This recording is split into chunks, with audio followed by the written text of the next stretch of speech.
primeiro slide da atenção plena correta, vigilância correta e atenção plena correta é a mesma coisa, né? Alguns livros traduzem de um jeito, outros de outro. Em inglês eles falam de mindfulness, né? A mente está completamente preenchida no presente, né? No inglês usa fullness, né? Que é um preenchimento da mente no agora, no viver agora. Então, a atenção plena seria isso, estar sempre atento, estar sempre vigilante, e a gente vai entender qual é o processo todo detalhado disso, né? Buda diz que o Dhamma, a realidade última das coisas, é diretamente visível, atemporal, que chama para ser abordado e visto. Está sempre disponível para nós e que o lugar onde pode ser percebido é dentro de nós mesmos. Só um minutinho, deixa eu ver o que travou.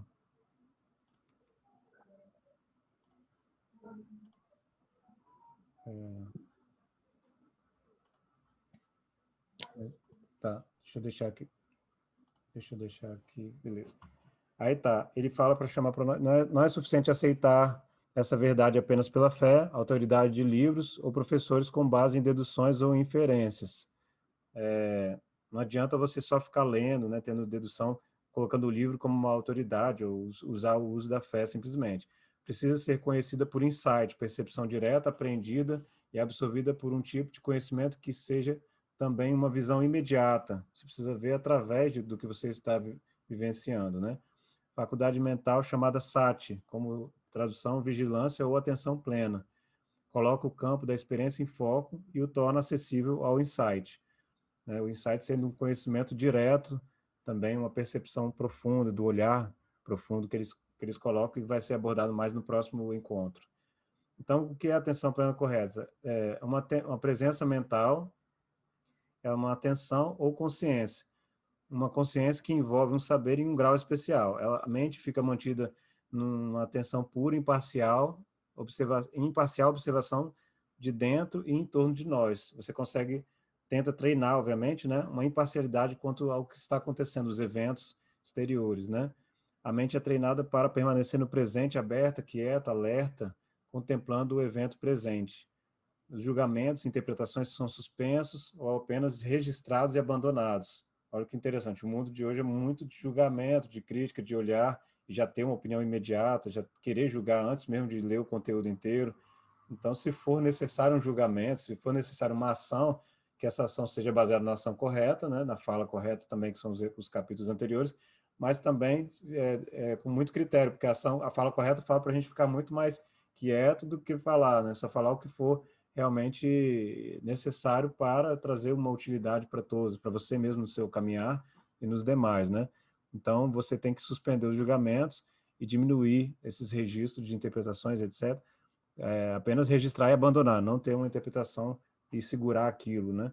Notar tudo que surge na forma imediata em que surge, como surfando no mar. A onda vem, você imediatamente sente a onda e passa para a próxima. Posicionar-se no agora sem vagar pelas marolas do pensamento que distraem. Marolas no sentido de pequenas ondas do mar que ficam te distraindo, jogando para lá e para cá, em relação ao vagar dos pensamentos, né? Se você ficar vagando para o passado e para o futuro, você não está posicionando-se no agora. Então, é o oposto, né, do que está sendo proposto aqui. A mente percebe os objetos de forma livre de conceituação apenas por um breve momento. Em seguida, ela inicia um processo interpretativo, tornando-o inteligível, né? Não é possível de entender ele em termos de suas próprias categorias e suposições. A experiência, por fim, aparece vagamente sob densas camadas de ideias e visões, como a lua por trás de de uma cortina de nuvens.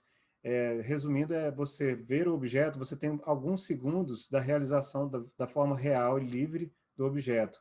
Pequenos segundos depois, você começa a interpretar ele, e ele começa a ficar inteligível, porque começam a vir as concepções da própria pessoa, que acabam trazendo cortinas, né? Igual a lua está lá, a lua sendo a verdade, uma lua muito clara, e a cortina de nuvens sendo seus pensamentos que podem causar muitas interpretações sobre aquilo, sobre o que é real, né? Para conseguir entender o real, precisa de uma atenção completa e pura no objeto, como ele é, sem se apegar a ele, sem criar centenas de julgamentos sobre ele, né? Papanca, uma palavra, no caso em Pali, que significa elaboração, ornamentação, proliferação conceitual.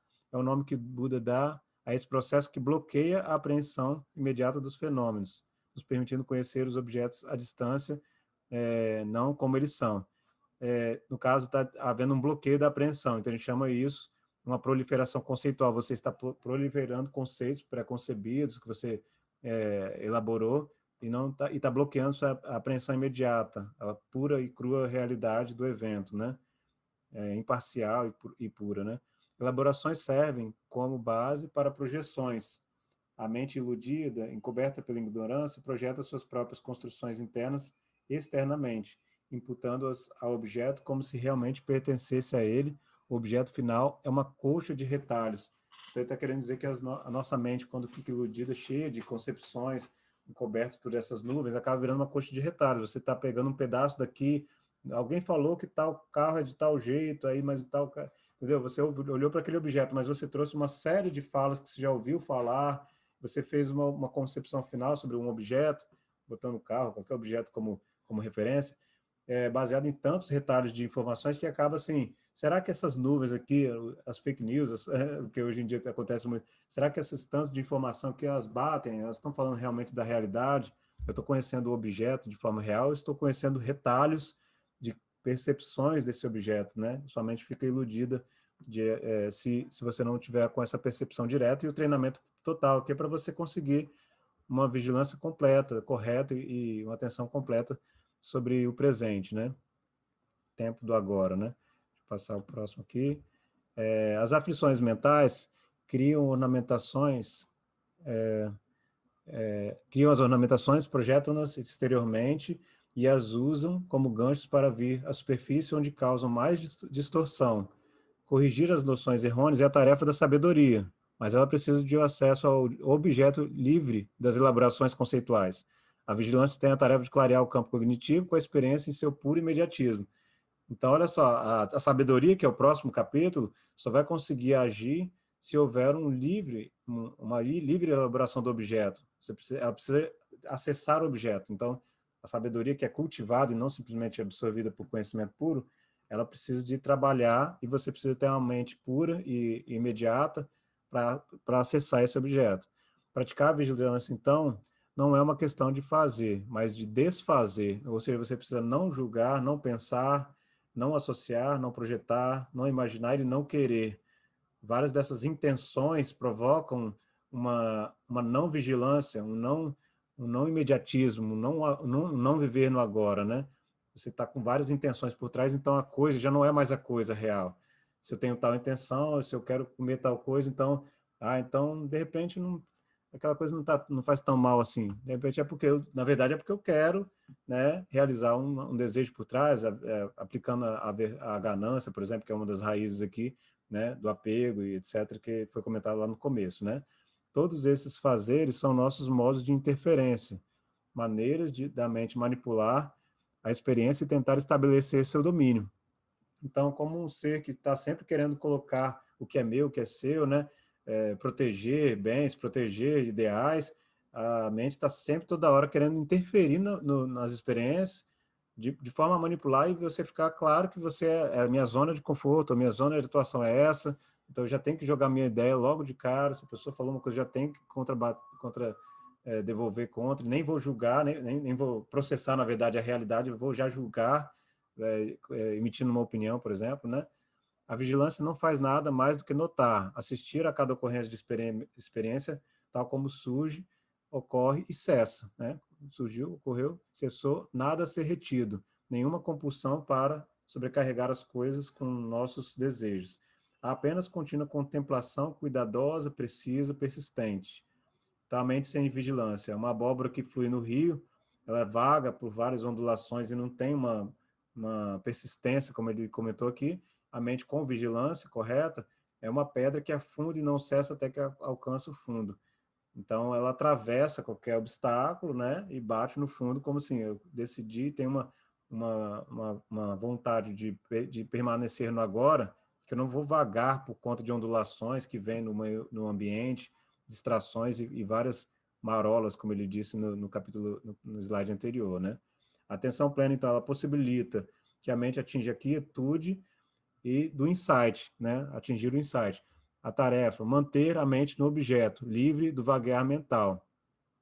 Conduzir tanto a concentração quanto a sabedoria. É um pressuposto, é um pré-requisito, né, para conseguir atingir a sabedoria. A concentração, que é o próximo episódio ainda de hoje, né, o próximo episódio, no capítulo, o fator do caminho, e a sabedoria, que vai ser mais detalhado na semana que vem. Que a mente atue como um guarda responsável por assegurar que não se afaste do objeto. Imagina um castelo e tem um guarda lá na ponta. O guarda é a mente vigilante, né? Uma mente com atenção plena, uma mente que tem um guarda vigiando sempre qualquer invasor que possa vir. Captura obstáculos camuflados, expelindo-os antes que causem danos. Então, antes que um pensamento ruim, antes que uma fala ruim de outra pessoa cause um dano em você, o guarda já está esperto, já está vendo o objeto vir em direção a você. Então, estar mais presente no agora, com maior quietude mental, é extremamente saudável para conseguir perceber os objetos que vêm, né, dessa muralha do castelo que a gente colocou para interpretar essa vigilância correta, né?